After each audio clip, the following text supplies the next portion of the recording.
बिस्मिल्लाहिर्रहमानिर्रहीम। मेरी class fellow Zahra पर्दा करती थी। वो किसी लड़के से बात ना करती। मेरी दोस्तों से शर्त लगी तो मैंने ज़हरा के घर फूल और मोहब्बत भरा पैगाम भेज दिया। पर मुझे नहीं मालूम था कि ज़हरा के घर वाले इतने सख्त हैं। उन्होंने ज़हरा का यूनी आना ही बंद कर दिया। मुझे बहुत दुख हुआ। मैं माफ़ी मांगने बुर्का पहनकर ज़हरा की दोस्त बनकर उसके घर गया। ज़हरा के कमरे में गया तो वो चेहरा झुकाए बैठी थी। मुझे देखकर जो ही चेहरा उठाया मेरा दिल थम सा गया। मैं उसके हुस्न में खो गया। मुझे नहीं मालूम था कि वो इतनी हसीन है। पर दिल की हालत खराब होने लगी तो मैं उल्टे कदम लौट गया। पर अब दिन रात मैं ज़हरा को सोचने लगा। और मेरा नाम असद बेग है, सिराज बेग का इकलौता और लाडला बेटा। असद बेग, जिसे जो चाहिए होता है वो फौरन मिल जाया करता था।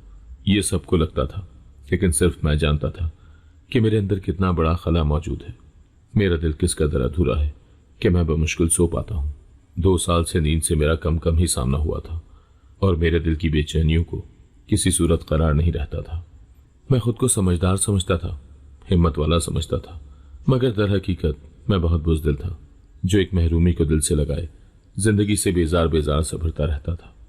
जब मेरी हालत मेरे खुद के लिए ही नाकाबिले बर्दाश्त हो गई तो मैंने एक साइकियाट्रिस्ट के पास सेशन लेने शुरू कर दिए और 6 माह के सेशन ने मुझे काफ़ी हद तक बदल डाला था। मैं फिर से हंसने बोलने लगा था, अपनी ज़िंदगी को एंजॉय करने लगा था और अपनी डिग्री, जो कि मैंने बीच में ही छोड़ दी थी, उसे फिर से मुकम्मल करने के लिए यूनिवर्सिटी जाने लगा था। मुझे ज़िंदगी की तरफ लौटता देखकर मेरे माँ बाप भी जैसे फिर से जी उठे थे। यूनिवर्सिटी में भी मेरे दोस्तों का ग्रुप मेरे लिए खुश था कि मैंने अपनी ज़िंदगी में आगे बढ़ने का फैसला आखिरकार कर ही लिया था। अपने दोस्तों के साथ यूनिवर्सिटी के बाद मैं सारा दिन घूमता फिरता रहता और रात को अपनी फैमिली के साथ वक्त गुजारता था। अब मुझे जाकर अंदाजा हुआ था कि सब लोग मुझसे किस कदर मोहब्बत करते हैं और मैं कहाँ एक नाकाम हसरत का रोग पाले सबको तकलीफ में मुब्तला रखता था। मैं खुश रहने लगा था, एक बार फिर से बहुत ही ज्यादा खुश। उन्हीं दिनों एक्सचेंज स्टूडेंट पॉलिसी के तहत कुछ दूसरी यूनिवर्सिटियों से भी स्टूडेंट हमारी यूनिवर्सिटी में आने लगे थे। हम सब दोस्तों ने तरह तरह के मंसूबे बना लिए थे आने वाले नए लोगों को तंग करने के लिए, लेकिन हेड ऑफ डिपार्टमेंट ने हमें पहले ही वार्न कर दिया था कि ऐसा वैसा कुछ भी हमने किया तो वो हमें बगैर डिग्री दिए यूनिवर्सिटी से निकाल देंगे। और उस धमकी में जरा दम था, इसीलिए हम सब मासूम बन गए। अगर हम शराफत का लिबादा ना ओढ़ते तो डिग्री के आखिरी साल में आकर हमारी 4 सालों की मेहनत बर्बाद हो जाती। हमारी क्लास में भी कुछ नए स्टूडेंट्स आए थे जो पढ़ाई में काफी अच्छे थे, मगर हमें सबसे ज्यादा मुतासिर उसने किया था। बल्कि मुतासिर करने से पहले उसने क्लास समेत पूरी यूनिवर्सिटी को हैरान करके रख दिया था। वो ज़हरा थी और मैं यकीन से कह सकता हूँ कि ज़हरा जैसी लड़की मैंने जिंदगी में पहले कभी नहीं देखी थी। बल्कि वो दुनिया का 8वां अजूबा थी जो किसी ने भी कभी नहीं देखी थी। पढ़ाई में वो इतनी अच्छी थी कि प्रोफेसर्स भी कहीं अटक जाते तो फौरन से सवाल हल कर देती थी और जब प्रेजेंटेशन देती थी तो सब दम साध कर उसे सुनते थे। उसका अंदाज ऐसा होता कि कोई एक पॉइंट भी किसी को समझ ना आता। ऐसा हो ही नहीं सकता था। और जब वो बोलती थी तो दिल चाहता था कि उसे कयामत का शोर उठने तक चुपचाप सुना जाए। वो बहुत प्यारा बोलती थी। उसकी आवाज जिस कदर खूबसूरत थी, चेहरा उसी कदर बदसूरत था। ये मैं नहीं कह रहा कि वो बदसूरत थी, बल्कि ये पूरा डिपार्टमेंट ही उसके पीठ पीछे कहता था, क्योंकि उसकी शक्ल किसी ने भी नहीं देख रखी थी। वो एक ढीले ढाले बुर्के के साथ बहुत बड़ा सा हिजाब और नकाब किए रखती थी, जिससे उसकी आंखें भी नजर नहीं आती थी। आंखों पर उसने हिजाब में मौजूद एक जालीदार मकाब जैसा कपड़ा डाला होता था और हाथों पर स्याह दस्ताने होते थे। उसके हाथ, पैर, मुंह, नाक, होंठ, ये आंखें, कुछ भी किसी ने नहीं देख रखा था। इसीलिए उसके बारे में चमगोइयां होती रहती थी कि वो इंतहाई बदसूरती होगी, तभी खुद को छुपा कर फिरती है, वरना हुस्न तो लड़कियां दिखाती हैं। अपने मुतालिक सबकी राय से ज़हरा भी अच्छी तरह से वाकिफ थी, लेकिन पढ़ाई के अलावा वो किसी से फजूल बातचीत नहीं करती थी। क्लास के किसी भी लड़के से कभी उसकी कोई बातचीत नहीं हुई थी और ना ही किसी में हिम्मत हुई थी कि कभी ज़हरा को मुखातिब करता। लड़के तो लड़के, ज़हरा की कोई लड़की भी दोस्त नहीं थी। वो अपनी बड़ी सी गाड़ी में सुबह अकेले ही आती थी और क्लासेस खत्म होने के बाद वो 1 मिनट भी यूनिवर्सिटी में नहीं रुकती थी और चली जाती थी। वो सबसे अलग थी, इसीलिए सबकी तवज्जो का मरकज थी। सो कोई उस पर रश करता था तो कोई हसद में मुब्तला था, मगर वो सबको नजरअंदाज करके सिर्फ अपनी पढ़ाई में मसरूफ रहती थी। वो जैसी लड़की थी मेरे नज़दीक तो बहुत ही काबिल इज्जत थी और मुझे लगता था कि लड़कियों को ऐसा ही होना चाहिए। एक दो बार मैंने अपने दोस्तों के सामने उसकी तरफदारी कर ली तो सब मेरे पीछे पड़ गए कि शायद मैं जहरा को पसंद करने लगा हूं, मगर ऐसा नहीं था। मैं तो सिर्फ उसकी इज्जत करता था क्योंकि वो अपनी इज्जत करवाना जानती थी और मैं बहुत मुश्किल से मोहब्बत नामी पिंजरे से निकलकर आज़ाद हुआ था। मैं दोबारा से अपने लिए कभी भी ऐसा कोई रोग नहीं पालना चाहता था जिससे मेरी जिंदगी मुतासिर हो। मैंने पहले ही एक नाकाम मोहब्बत के सोग में अपनी जिंदगी के 2 साल और उस मोहब्बत को हासिल करने की कोशिशों में अपने मजीद 2 साल बर्बाद किए थे। मैं अब किसी को भी इतनी अहमियत नहीं देना चाहता था क्योंकि मैं डसा हुआ था उस इंसान से जिसको मैंने इतना चाहा था कि खुद को भुला दिया था। इतना टूट कर चाहा था कि जब वो गई तो मुझे लगा कि मैं मर जाऊंगा और 2 साल तक मैंने एक जिंदा लाश की तरह ही तो गुजारे थे। मैं मोहब्बत में मिले उस दर्द को, उस तकलीफ को और उस धोखे को कभी नहीं भूल सकता था और ना वो अजियत मुझे फिर से मोहब्बत करने दे सकती थी। मगर मैं अक्सर ही यूं ही जहरा के बारे में बैठे बैठे सोचने लगता था। शायद मेरे अंदर भी एक मुतजस्सिस इंसान बैठा हुआ था जो सोचता रहता था कि जहरा कैसी दिखती होगी, यह जहरा कहाँ से होगी जो वो इतनी पर्देदार है। उस दिन भी यूनी में मेरे दोस्तों ने जहरा का जिक्र छेड़ दिया तो मैं बेजार सा वहां से उठाया था। मुझे अच्छा नहीं लगता था कि जहरा जैसी शरीफ लड़की को यूं लड़कों और लड़कियों के ग्रुप्स बनाकर डिस्कस किया जाए। मैं घर के लिए निकलने लगा था कि मेरी छोटी बहन की कॉल आ गई। वो मुझसे यूं ही खैर खैरियत और आने का वक्त पूछने लगी जैसे पहली बार पूछ रही हो या कुछ छुपा रही हो। मैं उसके लहजे से अंदाजा लगा चुका था कि वो कुछ परेशान सी है और मुझसे कुछ छुपा रही है, लेकिन मैंने इग्नोर किया कि बताना हुआ तो खुद ही बता देगी। और जब उसने बेकरी से अपना फेवरेट केक लाने का कहा तो मेरा माथा ठनका था क्योंकि उसे जिस बेकरी का केक पसंद था वो मेरी यूनिवर्सिटी से काफी दूर थी। मुझे वहां आने जाने पर ही 2 से 3 घंटे तक जाने थे। वो सच में मुझसे कुछ छुपा रही थी, लेकिन उसके बहुत इसरार करने पर मैं केक लेने के लिए चला गया और वापस आते आते मुझे शाम के 8 बज गए थे। मैं केक लिए घर के अंदर दाखिल हुआ तो मेरी आंखें धुंधलाने लगी और केक हाथ से गिरकर फर्श बोस हो गया था। घर में उसे देखकर मैं समझ गया कि क्यों छोटी मुझे बाहर ही रखने की कोशिश कर रही थी।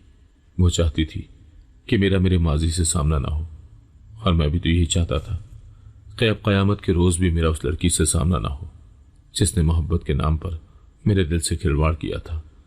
मगर वो कब होता है जो हम चाहते हैं। वो मेरे ना चाहने के बावजूद भी मेरे सामने खड़ी थी और मुझे यूं देख रही थी जैसे बरसों से वहीं खड़ी हो। मैं खुद को कंपोज करता तेजी से अपने कमरे की तरफ बढ़ गया था और कमरे का दरवाजा बंद करता मैं सर दोनों हाथों में गिराए दरवाजे से ही टेक लगाकर बैठता चला गया। अभी तो जाकर मेरे जख्म मंदमल हुए थे और मैं उसे भूलने की कोशिश में कामयाब हुआ था कि वो फिर से मेरे सामने आ खड़ी हुई थी। वो मेरी खाला की बेटी थी, परीशा जहां से, बेपनाह खूबसूरत और खानदान की सबसे मगरूर लड़की। उसके हुस्न के चर्चे पूरे खानदान में हुआ करते थे और उसमें गुरूर इतना था कि वो अपने सामने किसी को टिकने नहीं देती थी। सही कहते हैं कि हुस्न होता है तो नजाकत आ ही जाती है। वो छोटी सी थी जब अपनी माँ के साथ हमेशा के लिए हमारे घर आ गई थी तो मुझे लगा कि वो हमेशा के लिए मेरी हो चुकी है और अब कभी भी मुझसे दूर नहीं जाएगी।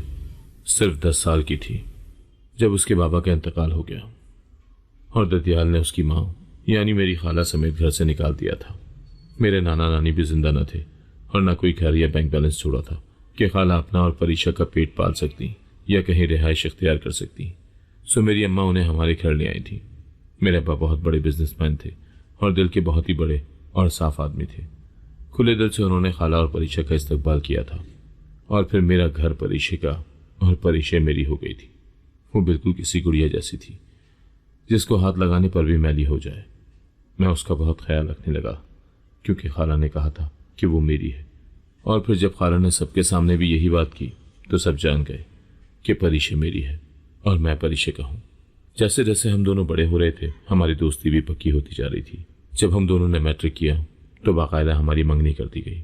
उस मंगनी से हम दोनों ही खुश थे और परीशा तो इतराती फिर रही थी क्योंकि वो मंगनी के लिबास में जिस कदर खूबसूरत लग रही थी काश ही कोई इतना खूबसूरत लग सकता हो।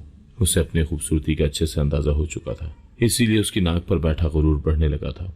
और एफएससी के बाद वो इस्लामाबाद पढ़ने चली गई तो मेरा दिल कटने लगा था। मैं हर पल उसे याद करता था मगर फोन नहीं कर पाता था क्योंकि वो मुझ पर गुस्सा करती थी और मैं उससे इतनी मोहब्बत करता था कि उसके गुस्से से डर जाया करता था।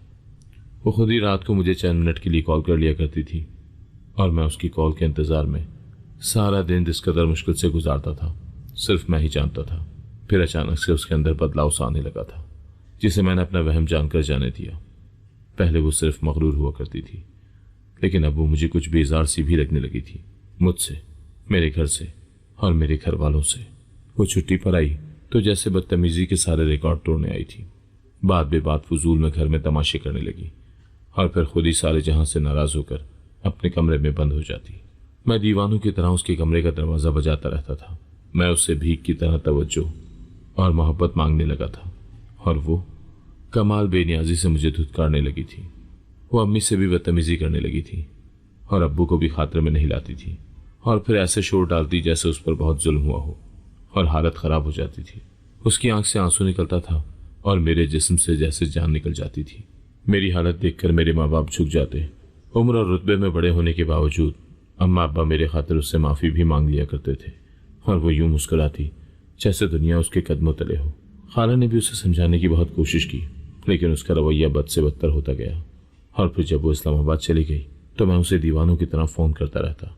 उसका दिल करता तो 2 मिनट बात कर लेती, वरना वो मुझे ब्लॉक कर देती थी।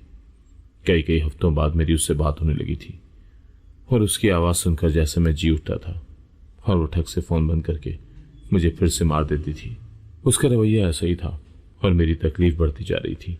लेकिन फिर अचानक से कुछ अजीब हुआ, बहुत ही अजीब, जिस पर मुझे यकीन ना आया, लेकिन फिर भी मुझे यकीन करना पड़ा क्योंकि मेरा दिल बहुत पागल और नासमझ हो चुका था।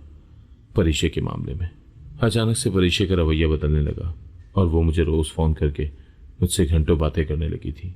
वो मेरी खैरियत पूछती, मेरी दिन भर की दास्तान सुनती और मेरी मोहब्बत का जवाब मोहब्बत से देने लगी थी। वो ऐसा क्यों कर रही है, मैंने कभी ये सोचा ही नहीं। मैंने तो बस यही सोचा कि वो मुझसे मोहब्बत करने लगी है और मेरे दिल में उसके लिए जो मोहब्बत थी उससे तो सारा ख़ानदान ही वाकिफ़ था। परीक्षा मुझसे हर बात शेयर करने लगी, अपनी हर परेशानी और खुशी। तो मैं खुद को हवा में उड़ता हुआ महसूस करने लगा था। उसे पैसे चाहिए होते या कोई चीज़ उसे पसंद आ जाती तो वो मुझे ही कहती थी, क्योंकि मेरे लिए कुछ भी खरीदना मुश्किल नहीं था। हर परीक्षा के लिए तो मैं सारी दुनिया भी खरीद सकता था। मैं इतना पागल हुआ करता था उस वक्त। मैंने कभी ये भी नहीं सोचा कि वो जीन्स, वॉचेस और शर्ट्स, वो भी मुल्क के महंगे ब्रांड से, मुझे ऑर्डर करने का क्यों कहती है। वो मुझसे हर हफ्ते क्यों इतनी बड़ी रकम निकलवा लेती है और किसी को बताने से भी मना करती है। मगर क्यों, मैंने कभी ये भी नहीं सोचा था। मोहब्बत ने मेरी अकल और आंखों पर पर्दे डाल दिए थे। मैं अपनी डिग्री के दूसरे साल में था जब उसने मुझसे फरमाइश की थी कि उसे नई गाड़ी इस्लामाबाद में ही लेकर दूं और किसी को भी इस गाड़ी के मुतालिक ना बताऊं, और मैंने ले भी दी थी। अब्बा ने मुझसे कभी नहीं पूछा कि इतनी बड़ी ट्रांजैक्शन कहाँ करता हूँ। मैं भी अब्बा की मेहनत की कमाई बस उड़ाता ही चला जा रहा था, इस खुशफहमी में कि परीक्षा जहाँ ज़ेब मुझसे मोहब्बत करती है और वो मेरी है। लेकिन फिर मेरे सब ख्वाब चकनाचूर हो गए, बल्कि मेरा पूरा वजूद ही मिटता चला गया। मैं जो इतना कुछ सोचे बैठा, मेरी सोचें ही मुझे नाक बनकर डसने लगी थी, क्योंकि परीक्षा ने मोहब्बत का नाटक करके मुझे डस लिया था। उसने मुझे मोहब्बत के नाम पर बुरी तरह इस्तेमाल किया था और मैं होता भी चला गया था। और जब आंखों से पर्दा हटा तो पता चला कि जिसे मैं अपनी समझ रहा था वो तो मेरी कभी थी ही नहीं और ना मेरा होना चाहती थी। वो तो कब की किसी और की हो चुकी थी। मुझसे मोहब्बत का नाटक तो वो उस अच्छी ज़िंदगी के लिए कर रही थी जो वो अपने महबूब के साथ गुजारना चाहती थी। वो उसके साथ ही इस्लामाबाद में पढ़ता था। उसका नाम हसन था। मैं उसे दुनिया को खुशकिस्मत तरीन आदमी मानने लगा जिससे उस लड़की की मोहब्बत मिल गई थी, जिसके लिए मैंने खुद को फना कर दिया और फिर भी उसे पा ना सका। हसन सिर्फ उसका क्लास फेलो नहीं था, बल्कि उसकी फुप्पो का बेटा भी था। बचपन के पिछले सालों बाद यूनी में मिले तो एक दूसरे को दिल दे बैठे। लेकिन हसन मिडिल क्लास फैमिली से था। परीक्षा और हसन दोनों को ही लग्जरी जिंदगी जीनी थी, मगर हसन के लिए यह नामुमकिन था और परीक्षा तो पहले से ही लग्जरी जिंदगी की आदी थी, मगर यह भी जानती थी कि अगर मुझसे मंगनी तोड़ेगी तो ऐशो इशरत की जिंदगी से दस्तबरदार होना पड़ेगा, जो उसे नामंजूर था। और ना ही उसके सो कॉल्ड महबूब को, जो इतना घटिया था कि सिर्फ पैसों के लिए उसने परीक्षा को मेरे साथ मोहब्बत का खेल खेलने का कहा और परीक्षा खेलती भी रही थी। पूरे 1 साल तक वो मेरी मोहब्बत के साथ, मेरे दिल और एहसासात के साथ भी खेलती रही और जो कुछ मुझसे मोहब्बत के नाम पर बटोर सकती थी बटोरती चली गई। इस्लामाबाद में घर, गाड़ी और करोड़ों की रकम वो मुझसे ले चुकी थी और मजीद भी लेती रहती अपनी डिग्री के मुकम्मल होने तक कि अब्बा को मालूम हो गया। और यूं उसका पोल खुलकर सामने आ गया।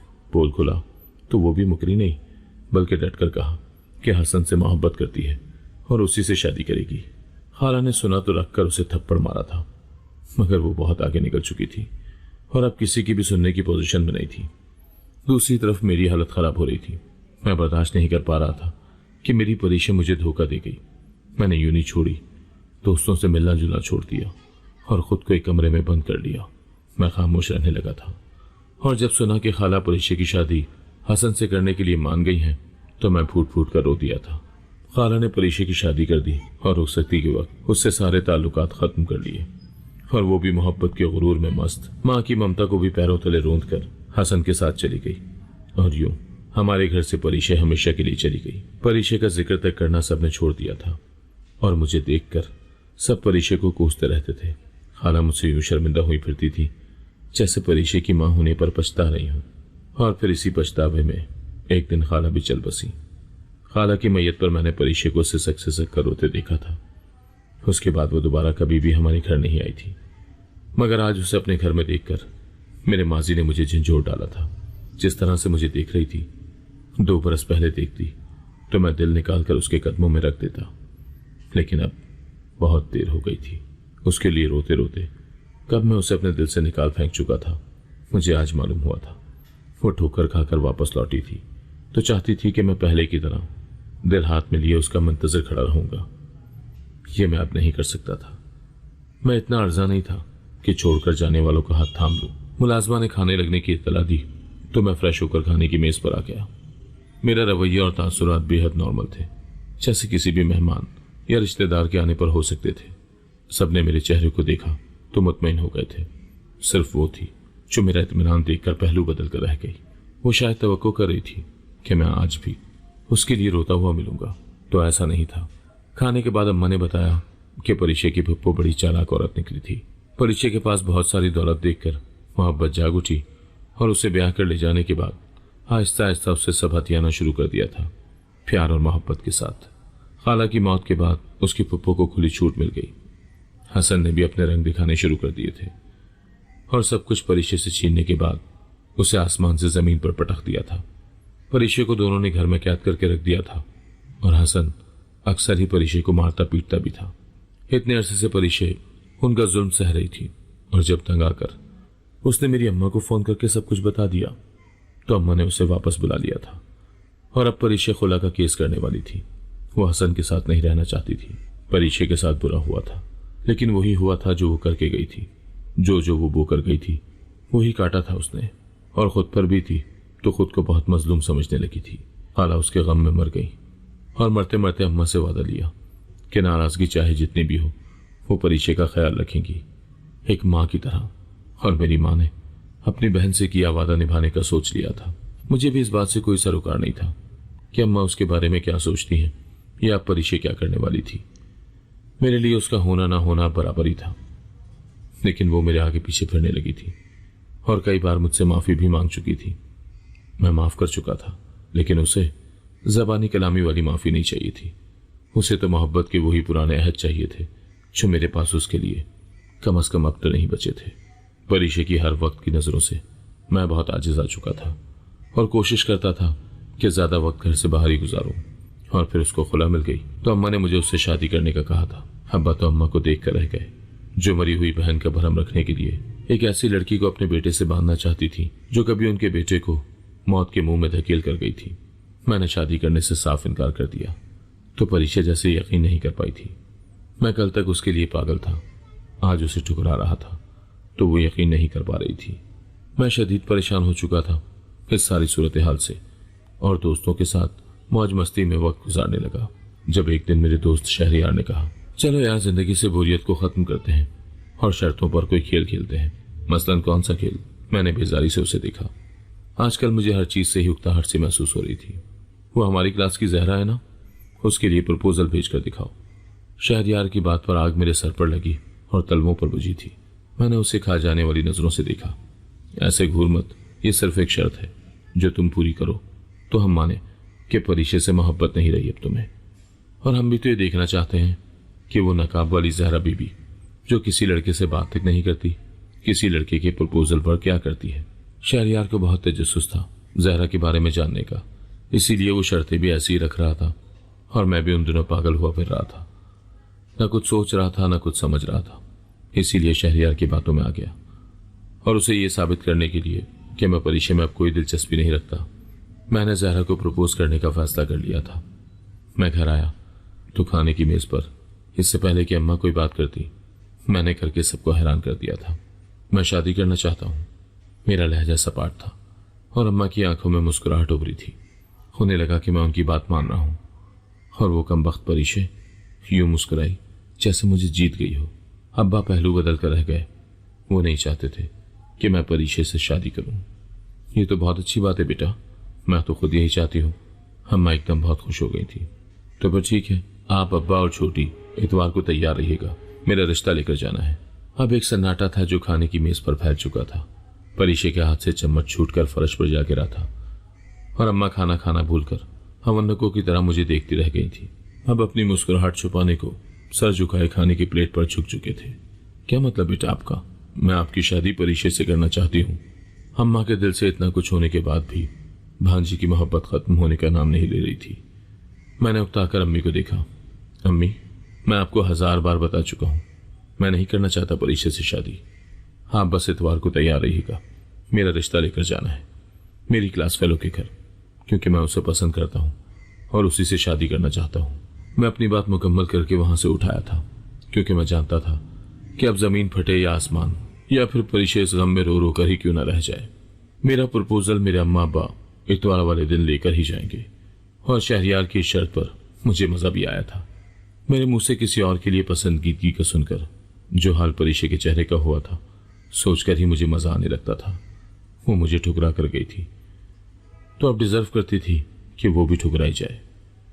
उसके बाद प्रपोजल के हवाले से अम्मा या अब्बा ने मुझसे कोई बात नहीं की थी, बल्कि इतवार वाले दिन शाम को तैयार होकर अब्बा ने मुझसे जहरा के घर का पता मांगा था, जो मैंने खुशी खुशी दे दिया था।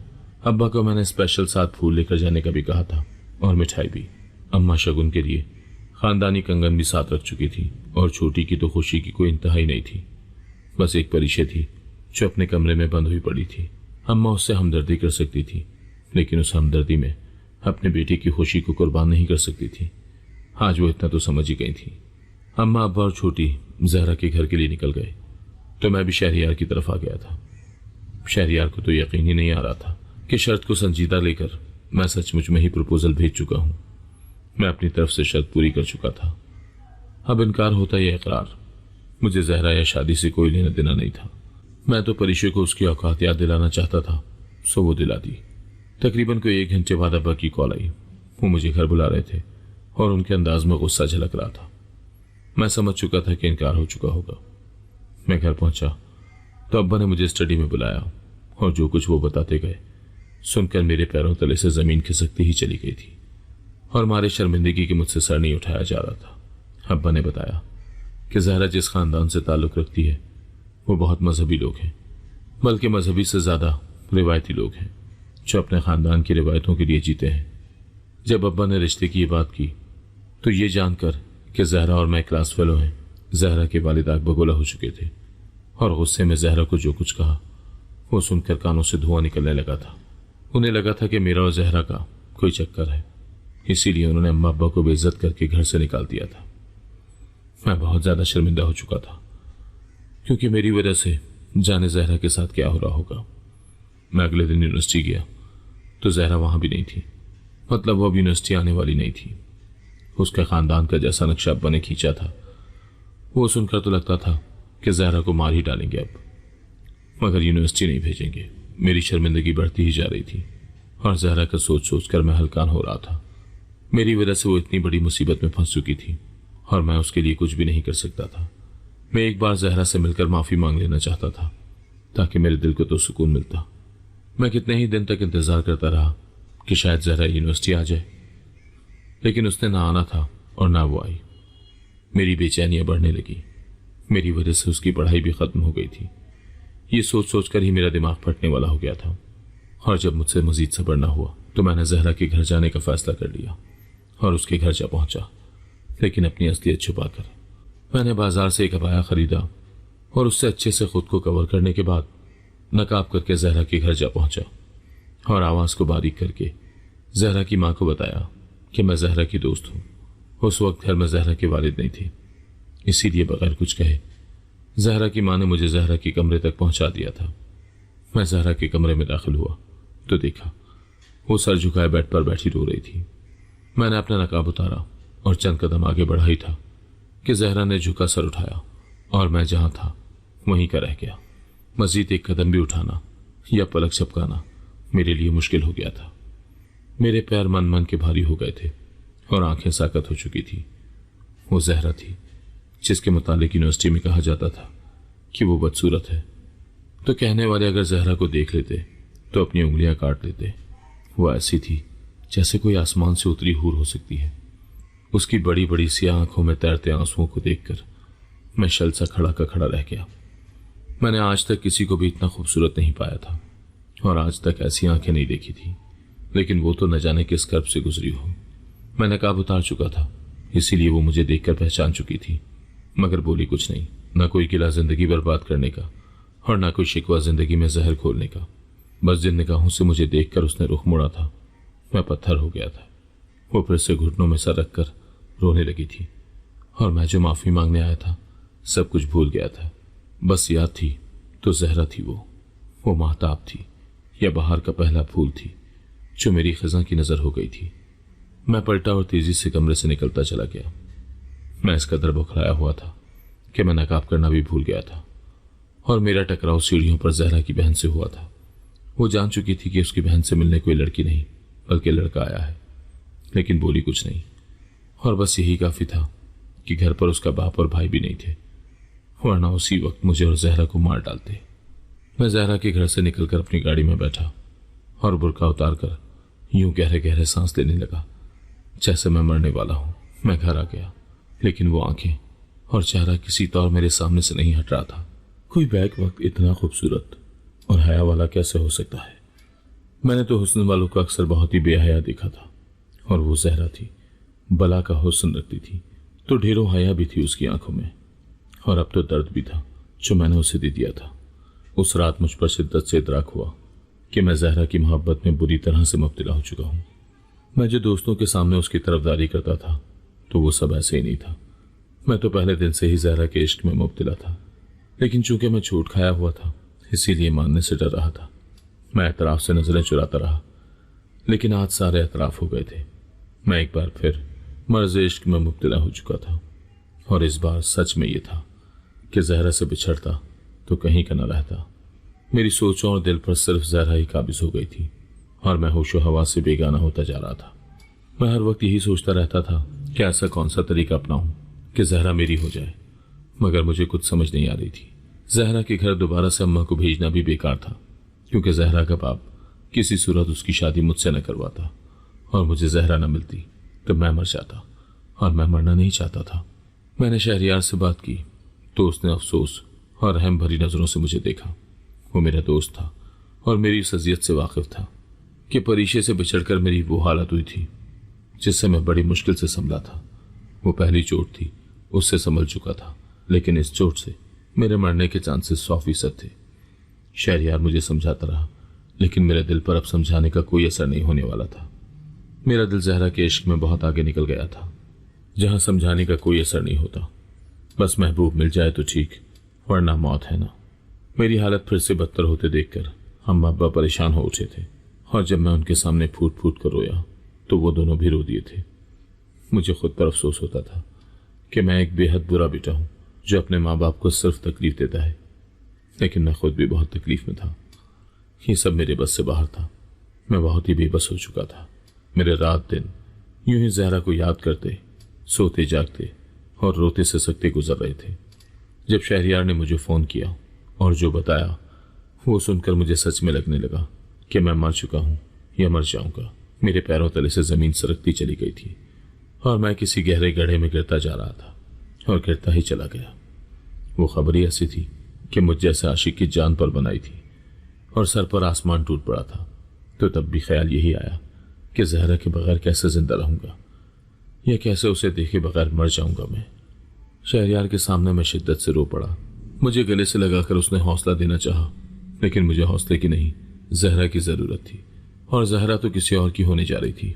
शहरयार ने बताया कि जहरा के बाप ने जहरा का रिश्ता अपने किसी रणवे दोस्त से तय कर दिया है। कुछ माँ बाप कितने जालिम होते हैं, ये अपनी औलाद की, खासकर बेटी की पसंद जान ले या कोई उनकी बेटी के लिए जान देने तक की बात कर ले, तब भी वो बेटी की खुशी को नहीं देखेंगे और किसी गधे से शादी करवा देंगे, लेकिन उस इंसान से नहीं करवाएंगे जो उनकी बेटी को सचमुच में मोहब्बत करता होगा। अपनी अना में कुछ माँ बाप बहुत ही जालिम हो जाते हैं, और जहरा का बाप उन्हीं में से एक था। उसका दोस्त उसकी उम्र का था, ऊपर से रंडवा, और 2 बच्चों का बाप जो जहरा से उम्र में 4-5 साल ही छोटे थे। जहरा का बाप जहरा पर जुल्म ढा रहा था और उसे अंदाजा ही नहीं था। अपनी तरफ से उसे लग रहा था कि वो अपनी बेटी के लिए दुनिया का सबसे अच्छा फैसला कर रहा है, मगर ऐसा नहीं था। और ऐसा होता तो नहीं है कि माँ बाप ही हमेशा सही हों, और माँ बाप के फैसले भी हमेशा सही नहीं होते, बल्कि औलाद के लिए कभी कभार गले का तौक बन जाते हैं। अगर जहरा के लिए कोई अच्छा इंसान उसके बाप ने चुना होता तो मैं खुशी खुशी पीछे हट जाता, लेकिन मैं जहरा को ऐसे बर्बाद होने नहीं दे सकता था। मैं कुछ भी कर सकता था, मगर जहरा को रुलने नहीं दे सकता था। मैं जहरा को उस जहन्नुम से निकाल लाने का इरादा कर चुका था, और उसमें शहरयार मेरे साथ था। हम दोनों एक मरतबा फिर बुर्का पहन कर ही जहरा के घर में दाखिल हुए, लेकिन इस बार हमें मोहतात रहने की ज़रूरत थी, क्योंकि जहरा का बाप घर पर था, और पहला टकराव भी हमारा उसी से हुआ था। और जितने सवालात वो पूछ रहा था, हम दोनों ही गड़बड़ा गए। ऐन मुमकिन था कि हम दोनों पकड़े जाते कि वहाँ जहरा की बहन आ गई, और उसने कहा कि हम दोनों मेहंदी वालियाँ हैं और उसी ने हमें बुलाया है। मैं समझा नहीं था कि वो झूठ क्यों बोल रही है। उसके बाप की इंक्वायरी से निकले तो वो हमें लेकर जोहरा के कमरे की तरफ बढ़ने लगी। वो पहचान चुकी थी मुझे, और पहचान कर जान गई थी कि ऐन शादी के वक्त जो इस तरह आता है, दुल्हन को भगा लेने के लिए आता है। और वो भी यही चाहती थी कि मैं जहरा को वहां से ले जाऊं, क्योंकि जहरा की जिंदगी बर्बाद हो जाती, और वो एक बहन होने के नाते अपनी बहन को बर्बाद नहीं होने दे सकती थी। उसने हम दोनों को कमरे से बाहर ही रुकने का कहा, और खुद जहरा के कमरे में चली गई। उसने हम दोनों को कमरे से बाहर ही रुकने का कहा, और खुद जहरा के कमरे में चली गई। 5 मिनट बाद उसने हमें कमरे में बुलाया तो वहां बुर्का और नकाब पहने जहरा तैयार खड़ी थी। मुझे लगा था कि जहरा को राजी करने में वक्त लगेगा, लेकिन वो तो जैसे मेरी ही मुंतजिर बैठी थी। मेरे आने पर वो तैयार बैठी थी, और उसके साथ कमरे में उसकी माँ भी थी। उन्होंने मुझसे वादा लिया था कि मैं उनकी बेटी का ख्याल रखूंगा, और कुछ भी हो जाए इसका साथ नहीं छोड़ूंगा। मुझे और क्या चाहिए था, मैंने वादा कर लिया। ये एक बेबस माँ से मेरा वादा था, ऐसी बेबस माँ जिसने एक कैद में बेटियों को जन्म दिया, और अब उसकी बेटी की जिंदगी जहन्नुम होने वाली थी। मगर फिर मैं आ गया, और उन्होंने मुझे वसीला समझा था, और जहरा को मेरे साथ रवाना कर दिया। जहरा की बहन ने हमें पीछे के रास्ते से वहां से निकाला और अपना नंबर दिया कि निकाह करते ही पहले उसे इत्तला दें। मैंने उसका बहुत सा शुक्रिया अदा किया और जहरा को लेकर वहां से निकल आया। हमारे प्लान में आज के आज ही निकाह शामिल नहीं था, इसीलिए इंतजामात करने में वक्त लगा था। मैं जहरा को शहरयार के फ्लैट पर लेकर आया, और शहरयार निकाह खां और गवाहों का बंदोबस्त करने लगा। मैंने अब्बा को भी घर से बाहर बुलाकर सब कुछ बता दिया था, और सब जानने के बाद अब्बा भी मेरे साथ थे। छोटी को भी मैंने बुला लिया था। सिर्फ अम्मी को बाद में बताने का फैसला किया, क्योंकि उनके अंदर भांजी की मोहब्बत फिर से सर उठाने लगी थी, और फिलहाल बहस का वक्त नहीं था। शहरयार के फ्लैट पर ही मेरा और जहरा का निकाह हो गया। मेरी खुशी तो देखने के लायक थी। मैंने बहुत चाहा था जहरा को, लेकिन वो मुझे यूं मिल जाएगी कभी सोचा नहीं था मैंने। निकाह के बाद अब्बा ने घर चलने का कहा तो मैं जहरा को लेने कमरे में गया, जहां वो छोटी के साथ बैठी थी। मुझे देखकर छोटी शरारत से मुस्कुराकर बाहर निकल गई, और जहरा ने सर झुका लिया था। उसका चेहरा आज नकाब से आ रही था, क्योंकि अब वो मेरी जहरा थी, मेरी महरम थी। उसे देखने और बहुत फुर्सत से देखने का हक था मेरे पास। मैं उसके सामने बैठा तो लगा कि जन्नत की किसी हूर के सामने बैठा हूं। वो खूबसूरत थी, और खूबसूरत सभी होते हैं, मगर उसकी खूबसूरती को 4 चांद उसकी शराफत और हया लगाती थी, उसकी मासूमियत लगाती थी। जहरा, मैं आपसे माफ़ी मांगना चाहता हूँ, क्योंकि मेरी वजह से आपकी ज़िंदगी इतनी मुश्किलात का शिकार हुई। आप मुश्किल में पड़ी तो मुझे अंदाज़ा हुआ कि मैं आपको तकलीफ़ में नहीं देख सकता। और ये सिर्फ मेरी हमदर्दी नहीं थी, बल्कि वो मोहब्बत थी जो कब मुझे आपसे हो गई मुझे खुद पता ही नहीं चला। लेकिन मैं आपसे दरख्वास्त करता हूँ कि आप मुझे माफ़ कर दीजिएगा खुदारा। उस सब के लिए जो मेरी वजह से आपको झेलना पड़ा। जहरा के दोनों हाथ थाम कर मैंने पहले लबों और फिर आंखों से लगाए तो वो मुस्कुराती थी। माफी मत मांगिए, आप तो मेरे मोहसिन हैं, और यकीन कीजिए आपसे पहले भी मेरी जिंदगी में इतनी ही मुश्किलात थी जो आपने आकर खत्म कर दी। मेरी अम्मी हमेशा से आप जैसा शौहर मेरे लिए चाहती थी, लेकिन अब्बू की आना और गुस्से की वजह से ऐसा मुमकिन नहीं था, और ना अब्बू होने देते। लेकिन खुदा को जो मंजूर था वो हो गया और मुझे आप मिल गए। माफी तलाफी को छोड़कर हमें अपनी जिंदगी को जीना शुरू करना चाहिए। वो मीठा बोलती थी, लेकिन इस कदर मीठा बोलती थी मैंने आज जाना था। उसे गले से लगाता मैं शिद्दत जज्बात से रो दिया था। मेरे रब ने मुझसे बेहतर छीन कर मुझे बेहतरीन से नवाजा था, तो मैं उसका शुक्रगुजार था। जहरा को लेकर जब मैं घर आया तो अम्मा उसे देखती ही रह गई। पहले तो नाराज हुई, लेकिन मेरा खिला खिला सा चेहरा देखकर उन्होंने जहरा का माथा चूम लिया, जबकि परीक्षा इतनी तेजी से वहां से निकली थी कि उसकी ठोकर से कई गुलदान फरजबोस हो गए थे। मगर उसकी परवाही किसे थी, वो अपनी अहमियत को खुद ही कब का खत्म कर चुकी थी। जहरा को लेकर मैं अपने कमरे में आया तो हैरान रह गया, क्योंकि कमरा बहुत खूबसूरती से सजाया गया था। अब्बा ने सिर्फ 3 घंटों में कितना कुछ कर लिया था मेरे लिए। मुझे अब्बा पर बेसाख्ता प्यार आया था, जो मेरी खुशी के लिए कुछ भी करने से पीछे नहीं हटे थे कभी भी। मैं और जहरा उस रात एक दूसरे की संगत में मोहब्बत भरा गीत गाते खुशी से झूमते रहे थे। मैं जहरा से मोहब्बत करता था और जहरा को मेरी मोहब्बत से अकीदत थी। इससे बढ़कर और क्या हो सकता था कि वो इस अकीदत पर एतबार करती थी। वो मुझ पर आंखें बंद करके एतबार करती थी। तभी तो रात के अंधेरों में मेरे साथ चली आई थी। अगली सुबह नाश्ते की मेज पर हम सभी मौजूद थे और उनमें परीक्षा भी थी। वो खा जाने वाली नजरों से जहरा को देख रही थी। हमारी शादी को काफी घंटे गुजर चुके थे और यकीनन जहरा के अब्बा हमारी तलाश में थे, और अब्बा ने बताया कि सुबह कुछ लफंडरों के साथ वो हमारे घर में भी आदम के थे। लेकिन अब्बा ने साफ इनकार कर दिया कि जहरा यहाँ नहीं है, और बहुत मुश्किल से जहरा के बदतमीज और बदजबान बाप को अब्बा ने वापस भेजा था, क्योंकि वो वाकई बददिमाग इंसान था जो जहरा और मेरे खून का प्यासा हुआ फिर रहा था। हम दोनों उसे जहां नजर आते वो हमें मार डालता। इसीलिए अब्बा ने फैसला किया था कि कुछ वक्त तक घर में ही मैं और जहरा छुपे बैठे रहेंगे, ताकि ये मामला और जहरा का बाप दोनों ठंडे हो जाएं। लेकिन उस शाम ही ऐसा वाकया हुआ जिसने हम सबके पैरों तले से जमीन निकाल दी थी और कलेजे मुंह को आ गए थे। हुआ ही कुछ बहुत खतरनाक था और बहुत आनन फानन हुआ था कि कुछ समझने की नौबत ही नहीं आ सकी थी। जहरा के बाप को यकीन हो चुका था कि मैं और जहरा घर पर नहीं है, मगर परीक्षा ने मुखबरी कर दी थी। जहरा को देखकर उसे इतनी आग लगी थी कि वो जलन से पागल हो गई, और उसी जलन में उसने जहरा के बाप को फोन करके सब बता दिया। और वो पता लगते ही गुस्से से हमारे घर पर चढ़ दौड़ा था, हाथ में पिस्तौल लिए। वो डायरेक्ट घर के अंदर आया था और मैं जो लाउंज में ही था उसका निशाना बन गया। पूरा घर गोलियों की शोर से गूंज उठा और वो मुझे जान से ही मार डालता अगर गार्ड्स आकर उसे काबू न कर लेते। मैं फर्श पर पड़ा था और मेरे इर्द गिर्द खून ही खून था। जहरा, अम्मा और छोटी मेरे पास बैठी तड़प कर रो रही थी और परीक्षा दूर खड़ी देखती जा रही थी। मुझे कब अस्पताल पहुंचाया गया, कब मेरा ऑपरेशन हुआ, मुझे कुछ याद नहीं। मुझे जाने कितनी देर बाद होश आया जब मैंने खुद को अस्पताल के बिस्तर पर पाया था।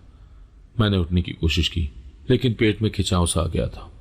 मुझे होश में आता देखकर अम्मा और छोटी मेरे पास आ गई थी और जहरा पीछे खड़ी रोए जा रही थी। वो इस सब का जिम्मेदार खुद को समझ रही थी, और शायद मेरी अम्मा ने मेरी बेहोशी में उसे बहुत कुछ सुना भी डाला था। तभी तो वो सहमी हुई नजरों से अम्मा को देख रही थी। मैं होश में आ गया तो अम्मा के आसाब भी जगह पर आ गए। उन्होंने जहरा को गले से लगा लिया था। मुझे 2 गोलियां लगी थी जो निकाली जा चुकी थी और मैं खतरे से बाहर था। जहरा के बाप को गिरफ्तार कर लिया गया था और परीक्षा को अम्मा ने घर से जाने का कह दिया था। अम्मा ने उसे साफ कह दिया था कि वो जाकर किसी हॉस्टल में रहे। अखराजात उसे हर महीने मिल जाएंगे, मगर उसे मजीद घर में रखकर घर के माहौल को बर्बाद नहीं किया जा सकता। वो रोती हुई चली गई और शायद जान गई थी कि खुद के पैर पर हमेशा उसने खुद ही कुल्हाड़ी मारी थी और खुद को हर चीज से महरूम किया था। मैं जो परीक्षा के लिए रोया तड़पा करता था, अब जान गया था कि वो सिर्फ मेरी बेवकूफ़ी थी। खुदा ने मेरे लिए बहुत अच्छा सोचा था, जो जहरा जैसी खूबसूरत, हयादार और बावफा और मुखलिस बीवी की सूरत में मुझे मिल चुका था। जहरा मेरा इनाम थी जो मुझे रब ने नवाजा, तो मैं रब के हुजूर सजदे में गिर पड़ा था। अगर आपको आज की कहानी पसंद आई है तो वीडियो को जरूर लाइक कीजिएगा और अपने दोस्तों के साथ भी शेयर कीजिएगा। और हाँ, अगर आपने अभी तक हमारा चैनल सब्सक्राइब नहीं किया तो जरूर सब्सक्राइब करें। मिलते हैं कल एक नई और दिलचस्प कहानी के साथ। अल्लाह हाफिज।